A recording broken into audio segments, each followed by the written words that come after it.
Welcome to Justice for All. I am Saman, your host for today. Our topic of discussion is the rule of law in Pakistan. We are honored to have Mr. Muhammad Ghulam Rehman Korai as a guest speaker. Mr. Rehman holds a Bachelor of Arts degree and an LLB honors as well as a Master of Law LLM. He is enrolled with the Sindh Bar Council. Last but not least, he is contesting election for the General Secretary KP. So welcome, sir. It's an honor to have you with us today. Thank you so much, and thanks to the Justice for All channel that they have visited us. Sir, my first question to you is, how does the rule of law impact the daily lives of ordinary citizens in Pakistan? So basically, rule of law is the foundation of any just society. And in Pakistan, since 1947, we have been faced different regimes, and without a rule of law, all the citizens are, unless the laws are robust and strong enough, in which all the citizens have been treated equally and the laws are fair and just for all the people, they can live their lives happily and with more security. I can justify this that in Pakistan there are so many issues in which administration and some departments, they are not following the laws accordingly, and they went ahead and their acts are arbitrary.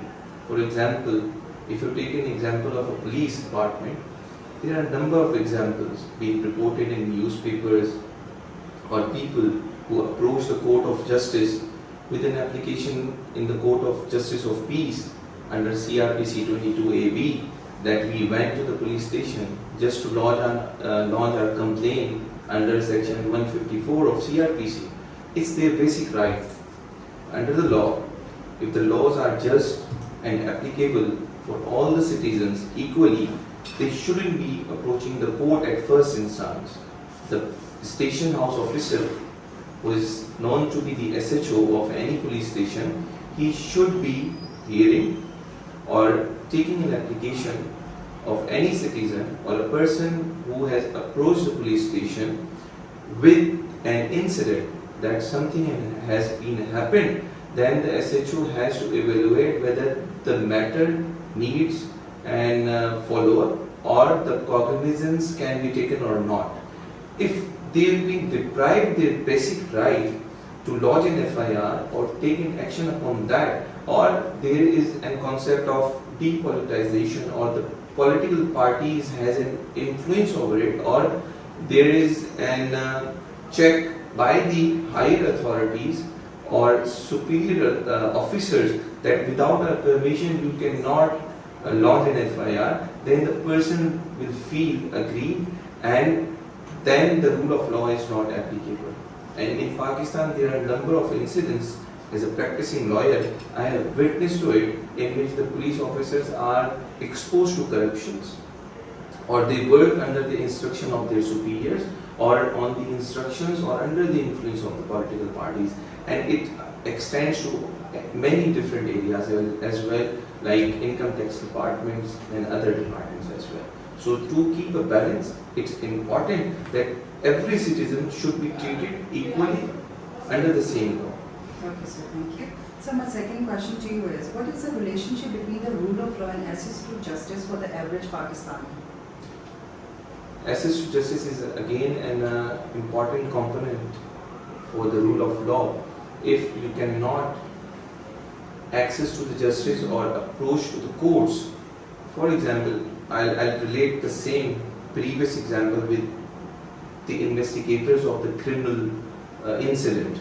If someone is not investigating, or the investigation officer after lodging of an FIR has not investigated any matter, then the victim or the family will be deprived of their basic right, in which it is the responsibility of the state to hire professionals who help the state and the victims in unearthing the investigation of any crime, and that should be a transparent and approachable. Justice shouldn't be that much expensive for anybody, and all the forums shouldn't be controlled by the departments. If any department or any code has been influenced by any other executive or any other department, it means a citizen is being deprived to the access of justice, and with this, you cannot create a balance of a just society. So it's over more important that having a rule of law gives privilege to every citizen to have an access to the justice. Okay. Sir, so my third question to you is, how well are basic rights like freedom of speech, property rights and personal safety protected under the law? Under the Constitution of Pakistan, Article 19 enshrines that every person has a right of freedom and expression, but there are 7 limitations to that. And the code or the Constitution is unable to define anything because the legislature has left this thing to be interpreted by the courts or by the regulators. For instance, if you talk about PEMRA, there is anything related to press or freedom of speech, who are actually 2 stakeholders under the Constitution in a modern age. Out of the 7 ingredients, one is the glory of Islam and something related to security and the neighboring countries or the foreign policy or the content of the code and so on and so forth. If the parameters has not been defined, then these issues again goes back to the code, in which you have to knock the door of the code that we have not spoken something which is against any society, any segment, but we have a right of freedom of speech. In Pakistan, there is more freedom there is a religious freedom, but when it comes to the personal rights, we see the regulators impose directions, they take actions in an arbitrary way, and every citizen, although having a fundamental right to speak on some issue, being either captured or restrained or illegally the actions being taken by the regulators. So there is a need that the courts with time already have evolved many precedents with a view that the freedom of speech and the expressions to this extent can be shared or publicly can be expressed, but there is insecurity amongst the citizens. And the channels and the print media and the journalists also facing so many issues who are new stakeholders as well, insecurity, because at the first instance their job is to bring the news from the citizens and that to be published or being expressed by the social media or different handles having a responsibility that it is published in a letter or spread. But if they publish something which is against the national security or there is any component into that, then their lives are always at this stake. So there is a need that a legislation should be brought forward after 2014 acts of the protection of the journalists, that their lives should be protected as well. Otherwise, the concept of freedom of speech or the basic rights cannot be achieved. The next question related to public property, Constitution again has a cover or an umbrella which provides security under the Article 22 and 23 for the public that they can retain or acquire the properties. So in this the Constitution has secured the rights of individuals when it comes to the property. Okay. Sir, I would like to know, in your opinion, how can people become more aware of their legal rights to make the rule of law stronger?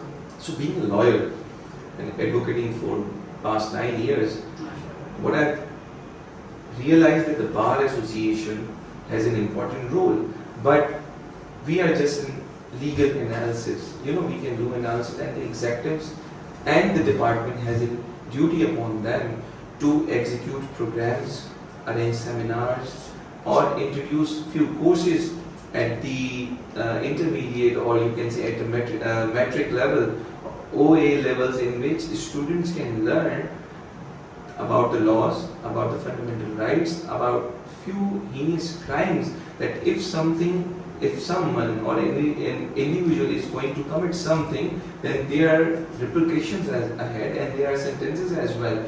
Unless the students are not taught at their initial stage, or we do not conduct and seminars. For example, we have a lot of fresh legislations related to domestic violence. Now the need is to train the judges first of all. If they are not trained enough to apply or execute any law which is new and needs a deliberation in which courts can apply the same when there is a situation ahead in front of them. If there is any new case, they have to apply the same accordingly, not believing that they are serving in the court in another capacity. So the trainings are required for the judges, the trainings are required for the lawyers, and the trainings are required for the general public, in which awareness sessions should be conducted by the public departments, by the legislators, and by the government authorities. By this means, people can get more awareness about their basic rights, about their consumer rights, about their domestic violence rights, about their property rights, and through this, the concept of rule of law, access to justice, and awareness about the laws will be achieved only. Thank you, sir. Thank you so much.